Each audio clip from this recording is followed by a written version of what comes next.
Hey guys, welcome to our channel. If you're new here, hi, my name is Cody. Our family of 6, almost 7, you can't see her, she's down here, still in my belly, but our family of almost 7, we homestead and we homeschool and we home make our way to traveling across the world. So we really love to travel and we really love good food, and so this combination put together has created this life for us, which we really love. So I'm so excited that you guys are here. One of the things that I have really found in a life, if you are wanting to do stuff, if you're wanting to travel, or if you're wanting to garden or have animals or anything like that, a lot of kids, the most important part of that is your health. If you are not healthy, if you don't feel good, then all of that other stuff kind of comes second. And so when Anna asked me to be a part of this collaboration, I was so excited because one of the things that I have found in our home that has really helped us feel really good are fermented things. So some of the things that we like to have fermenting in our house, we do apple cider vinegar. I love to do water kefir. 2 things that we keep all the time are sourdough and yogurt.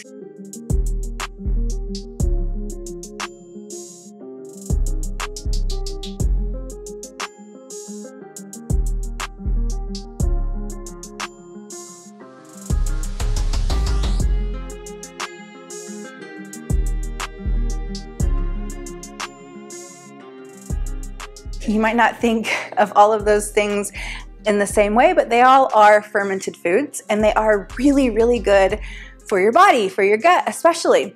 And so I really love it. So this year I decided, because we were getting so much from our garden last year, so much that we were like giving tomatoes and stuff away, I wanted to find a new way to preserve them. So we took on the challenge of fermenting some tomatoes, and I'm going to show you guys exactly how I did that today and show you how I really like to eat them. Before I do that though, I really want to recommend that you guys keep the hashtag Fermented February in mind, because I have seen what some of these amazing creators are planning to put out there for you guys, and it looks amazing. Make sure that you are leaving a comment on everybody's video that you watch as well, because once a week Anna's going to be doing some really great giveaways, some books, and some really fun things. So make sure that you are commenting and checking out all of the videos that are on that Fermented February hashtag. You're going to get a lot of really good information. So the first thing that we are going to do is pretend like my sink is clean, because it was not clean this day. You'll notice that I am using some store-bought tomatoes. These are organic. I don't have anything coming out of my garden because it is currently January, February. So I am just showing you guys what I do when I do have tomatoes. So I want to make sure and give those a good clean. If they were not organic, then I would probably clean them with some vinegar and water. And then I am taking 2 tablespoons, tablespoon and a half of kosher salt, and I am taking about 2 cups of hot water, just the hottest that you can get from the tap, so that I can dissolve that salt in there.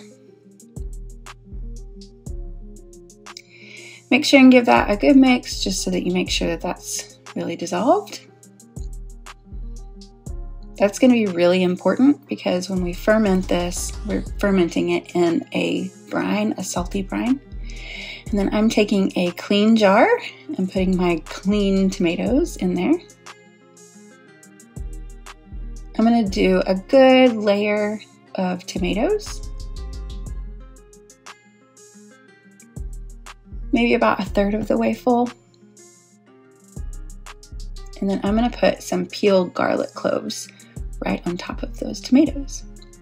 And then I'm going to add another good 1/3 of the jar full of more yummy tomatoes and some more garlic cloves. I just want to make sure that I'm getting that garlic flavor all throughout.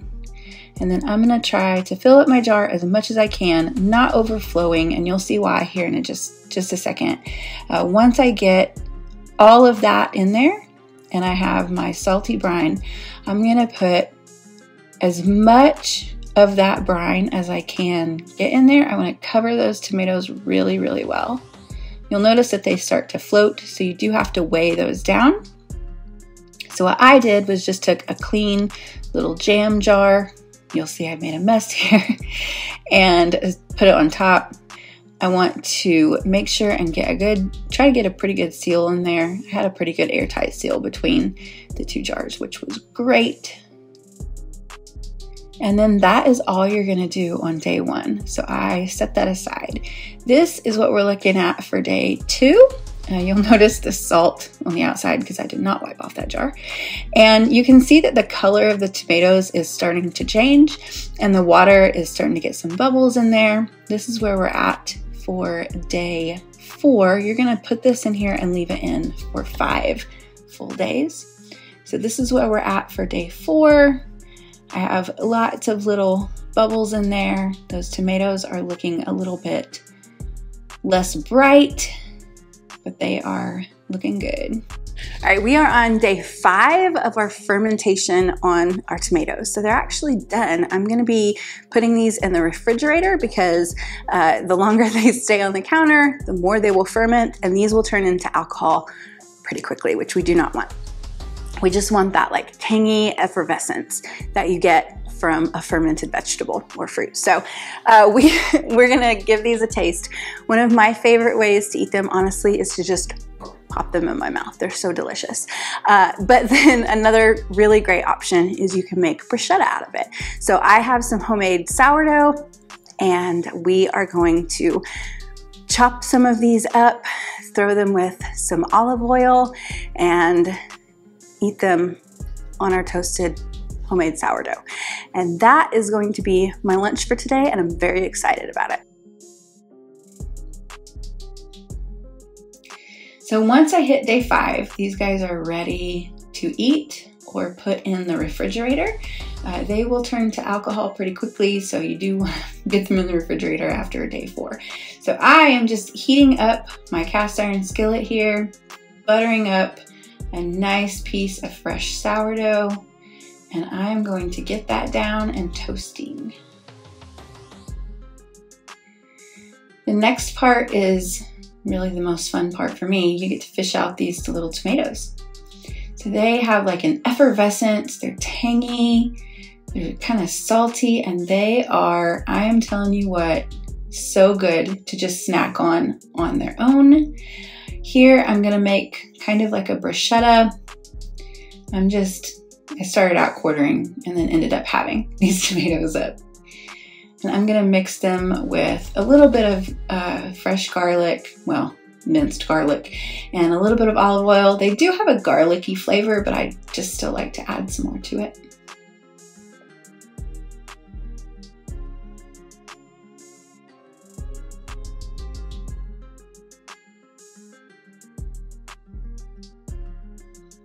This stuff is full of probiotics because it's been fermented, and it lasts for months once you get it in the refrigerator.